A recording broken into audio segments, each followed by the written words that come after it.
Salut mes petits Autobots, salut mes petits Decepticons. Aujourd'hui dans Pop Life, on parle de... Oppan Gangnam Style.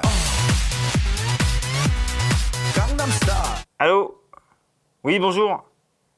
Oui, c'est pour un renseignement. J'appelle pour savoir où est passé le respect, s'il vous plaît. Oui, d'accord, je patiente. Merci.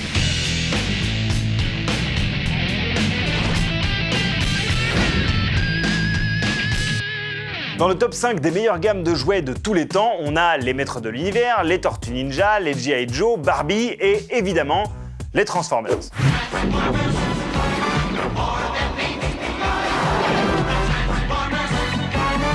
Les Transformers avaient la particularité d'être une co-création américano-japonaise, limite même une création japonaise récupérée et marketée pour cibler le public américain.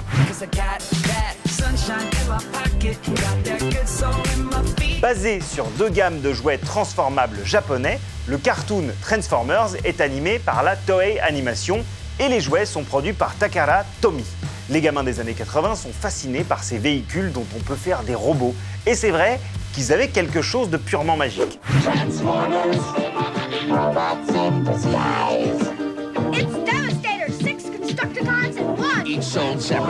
Au fil des décennies, les jouets Transformers ont évolué. Hasbro distribue encore et toujours des gammes réservées à un public assez jeune, tandis que Takara Tomy et d'autres marques moins connues produisent des jouets plus complexes et surtout beaucoup plus chers à destination de cette race d'êtres humains que l'on appelle les collectionneurs adultes, dont je fais partie. Papa, je faisais des Transformers.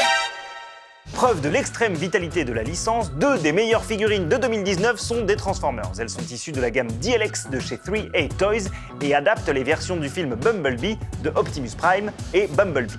Les figurines sont de toute beauté, les finitions ont bénéficié d'un soin admirable et la vraie surprise, c'est que pour des figurines aussi détaillées, les articulations sont absolument dingues.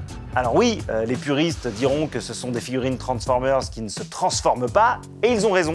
C'est le prix à payer pour un résultat aussi parfait. Enfin non, le prix à payer c'est 150 € pour Bumblebee et 200 € pour Optimus. Mais vraiment, j'insiste, si vous ne devez acheter qu'une seule action figure en 2020, n'importe laquelle de ces deux-là sera un excellent choix. Tiens, si tu veux, tu peux jouer avec celui-là. Mais le tout petit. Bah mais c'est celui-là ou rien. Aujourd'hui dans le Rewind de Pop Life, je vous conseille pas de monter dans un avion aux USA avec un jouet Megatron. Enfin, sauf si vous voulez visiter le système carcéral américain. If you can't do the time, don't do the crime. En effet, si la plupart des Transformers peuvent se changer en camion, en avion ou en voiture, Megatron, probablement pour faire son intéressant, se transformait en pistolet.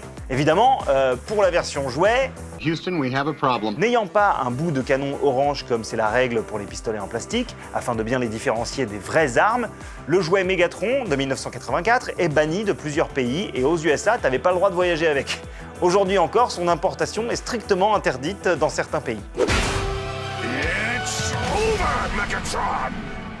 Autre détail embarrassant, lorsqu'on le transformait en robot, Megatron se retrouvait avec la gâchette du mode flingue au niveau de la... Enfin, de son... Enfin, ça lui faisait un sexe d'acier, quoi. Donc,